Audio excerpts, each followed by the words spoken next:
In this video, we'll show you how to install LDPlayer 14 Beta on PC step by step, and I'll also explain what's new in this latest version of the emulator.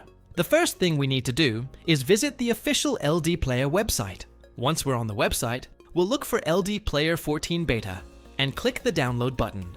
This new version is based on Android 14 and is designed to improve performance and compatibility with newer apps and games. Once the download is complete, we'll open the installer. If Windows asks for permission to make changes to the device, we'll click Yes to continue. Next, the LDPlayer 14 installer will appear. We'll be able to choose where we want to install it and review the available options.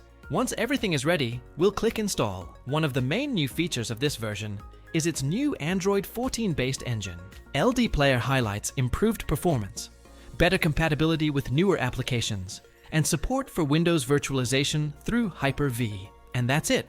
As you can see, installing LDPlayer 14 Beta is a fairly simple process, and this new version focuses on Android 14, improved performance, and greater compatibility. Although we should remember that it's still a beta version. If you found this video helpful, don't forget to subscribe to the channel and leave a like for more step-by-step tutorials.